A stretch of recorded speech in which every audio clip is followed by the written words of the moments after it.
Good morning, good morning, good morning, everyone. How is everyone doing today? How is everyone doing today? Hey, this is Gregory Wilds coming live to you from Houston, Texas with his inspirational morning walk. For first time listeners, I get some exercise in the mornings and I just share my thoughts with you guys.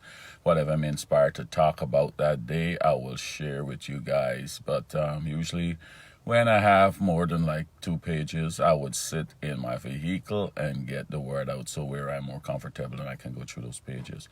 So that's why I'm sitting in the vehicle today. Good morning, Tessa. Good morning. How are you today? How are you doing today? Hope all is well wherever you are. Yes, we have beautiful weather here today, just like 61 degrees. And yeah, good weather for nice and cool to get some walking done. So when I finish here, I'll go and get a couple miles in. Yes, but yeah, if you miss anything, you can always go back on YouTube and pick up everything from there. We have everything on YouTube. Like I said, I try to forward them within the hour, hour and a half. When I finish my walking, I try to go straight and upload them to YouTube so you can find them there. Good morning, Mr. Osmond Smith. Good morning, sir. How are you doing today? How are you doing today? Yeah, so yes, I'll be on Mondays, Wednesdays, and Fridays from 7:30 Central Time. I think it's 8:30 Eastern Time, and then you can calculate which time zone you're in. Mr. Robert Cadogan, how are you doing, my friend? How are you doing? Jillian Wiles, how are you guys doing? How are you guys doing today? Hope you guys have great weather and having a great day so far. All right, guys, so let me jump right into it because I have a little bit to cover and I want to make sure I get everything out nice and in a nice manner. So I want to dig a little deeper. Remember last talk we talked about King Solomon and his father King David, right? Those two powerful kings there. We used their story to show the decisions that we make, how it can affect our children. Decisions that we make, how it affect our children, right? So we use that. So I want to dig a little deeper and show you how all of this theory works and tying together, right? So let's take here what we're saying, these two scriptures we're familiar with, Hosea 4:6. He said, my people are destroyed for the lack of knowledge, right? Because you rejected knowledge, I also reject you as my priests. Because you ignore the law of your God, I will also ignore your children. He's saying, because you ignore the law, I'll ignore your children, right? And that's what we saw here when we last talked that we had on Monday, right? Because King Solomon ignored the law, his children got ignored. For the people who didn't hear that, we could go back and look at the video. I'm not going to go in detail into it. I can just refresh it quickly. The last video I did on YouTube, it's I think I entitled it, God Keep His Promises, right? So let's look and see how this law played out in King Solomon's life with his son, right? So the Lord was very angry with Solomon, for his heart has turned away from the Lord. So he rejecting the knowledge, right? He rejecting God's knowledge. The God of Israel who had appeared to him twice. So God had come to him twice and said, Solomon, you're doing wrong, change your ways, right? He had warned Solomon specifically about worshiping other gods, but Solomon did not listen to the Lord's command. So now the Lord said to him, since you have not kept my covenant and have obeyed my decrees, I will surely tear the kingdom away from you and give it to one of your servants, right? You remember he make all these promises to David, how we can let, his son take over and he can take care of him and all of that good stuff. So now we tell him, man, I can tear this kingdom away from you and give it to one of your servants. But then God remember. But he said, but for the sake of your father David, I will not do this while you are still alive, because he make this promise to David. He said, man, Solomon, I want to take this stuff away from you, but because I make a promise to your father, that's how God faithful to his promises, right? I make a promise to your father David that I'll take care of you and I'm going to let your kingdom stand and everything. So I wouldn't do this, right? He said, I will not do this while you're still alive, but I will take it away from your son. And what this law say here, right? If you ignore the law, I'll also ignore your children, right? So Solomon ignored the law. So you see how this law playing out? God ignoring his children. I will take it away from your son. And even so, I will not take away the entire kingdom, right? And he said, he can still, I will let him be king of one tribe for the sake of my servant David. So again, his son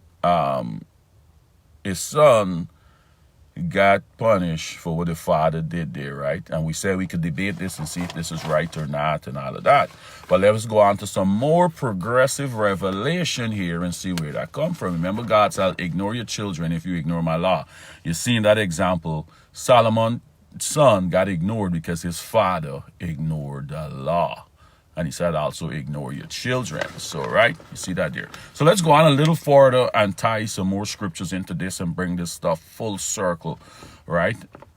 Because this had me, I had some questions about this and I get a revelation so I can share it with you guys now, right? So Proverbs 11:9 saying, a hypocrite will with his mouth destroy his neighbor. But I want to focus on part B. But it said, but true knowledge shall the just be delivered, right? In Hosea 4:6, he's saying it's the lack of knowledge. His people perish because of the lack of knowledge. But here he's saying, no, it's true knowledge, right? So let's go on a little bit and explain these two further here. Use two and other scriptures to bring back this knowledge into play and see how true knowledge you can be delivered, right? So let's go to Deuteronomy 5:9. Stay with me. I got to go through this a little quickly, but go back and listen to it. And if I'm going a little too fast, I don't want to stay on too long, right? So in Deuteronomy 5:9, it's saying, you must not bow down to them or worship them, for I, the Lord your God, am a jealous God who will not tolerate your affections for any other God. I lay the sins of the parents upon the children. The entire family is affected. Remember, we talked about that last week, right? The stuff we do, entire family. We use the example about a house and letting in a gunman. I can use the same example to explain some more things. I lay the sins of the parents upon the children. The entire family is affected. Even children in the third and fourth generation for those who reject me. So God's saying, this is what you're going to do, right? This is what you're going to do. But yet still, I keep telling you that you can stop these stuff from coming on you. But God said, here, I will lay the sins of the sins of the parents upon the children, right? The entire family is affected. So why am I saying that you can change this, right? Why am I saying that you can change this? Did I make this up? No. So that law still stand right there. He's saying the sins of the parents will fall upon the children. The entire family is affected, right? Remember, we used the example of a house. And if someone opened the door to the house, this is what you're doing spiritually, and a gunman come in, he got access to everyone in the house, right? And that's what it's saying, the sins of the parents. You open the door, knowingly or unknowingly, you affect everybody in the house. Because when the gunman come in, he could do what he wants to do with everybody that's in that house, right? So that's how we explain it, right? So let's go on and see what you say in Jeremiah 31:27. I can read from Jeremiah 31:27 through 30, which gives you the right to come against it and don't let the sins of the parents fall upon you. Right? You put a clause there. You probably think about it just like you, and people was complaining. You say, you know what? Yeah, man, this is a little harsh. This is a little harsh. Right? Because they might got some children want to do better. And if I already levy all the punishment on the parents, because they might have some wicked parents, and I already, so I probably think about it. So here what you say in Jeremiah 31, we can read from 27 through 30. It will give you the right to cancel that out, right? He said, Jeremiah was giving them a lot of prophecy about what's going to happen when he bring them out of, when people capture you, what they call it, right? When he bring them out from them other nations, he was telling them all we're going to do, we're going to be so pleased with them and all that, right? So from 27, I pick it up from 27. He said, the days are coming, declares the Lord, when I will plant the kingdom of Israel and Judah with the offspring of people and animals. He said, just as I watch over them to uproot and to tear down and to overthrow, to destroy and bring disaster, so I will watch over them to build and to plant, declares the Lord. So he's saying, man, I'm fear. Just how you don't follow the law, I'm going to uproot and tear down, and you can be destroyed and bring disaster to you if you don't follow the law. Same way, when you follow the law, I'll watch over to build and to plant. You follow the law, you get the reward. You don't, you're going to suffer the consequences, basically what he's saying, right? So he's saying, just as I watch over them to uproot and to tear down, you don't follow the law, you can uproot, you can tear down, and to overthrow, to destroy and to bring disaster, so I will watch over them to build and to plant, declares the Lord. I'm getting to the part where I really want to get into now. He said, in those days, people will no longer say, in those days, this is time when he bring them out from being captive. In those days, people no longer say, the parents have eaten sour grapes and the children's teeth are set on edge, right? For people who know, if you eat something really sour, like a green mango, green grapes as they're using here, right? You say your teeth go on edge. It's kind of the acid kind of mess with your nerves or your teeth, so your teeth feel a little sensitive. So he's saying it's your teeth on edge, but he's saying they will no longer say the parents had eaten sour grapes. But he's saying your parents eat these sour stuff, but your children teeth is getting sensitive and it's being set on edge, right? So here he can explain what it means now. He said, instead, everyone will die for their own sin. Whoever eat the sour grapes, their teeth will be set on edge. So he's saying here now, look, I know I said up here in Deuteronomy, I can bring out the sins of the parents on the children. But now he's saying here, you know what? Thought about it. I can let everyone die for their own sin, man. I can let everyone die for their own sin, right? But you're saying, so Gregory, this would supersede with Deuteronomy. Say, remember Deuteronomy, that's a law still in effect. But he's showing you now. He's saying here, I can let you die for your own sins. But let's come back to where we all started. And this is why he say in Hosea 4:6, my people are destroyed for the lack of knowledge. If you don't have the knowledge to know and come against these things, is this law gonna still affect you? The sins of the parents gonna still affect the kids. So he's saying, I giving you, but you got to know this.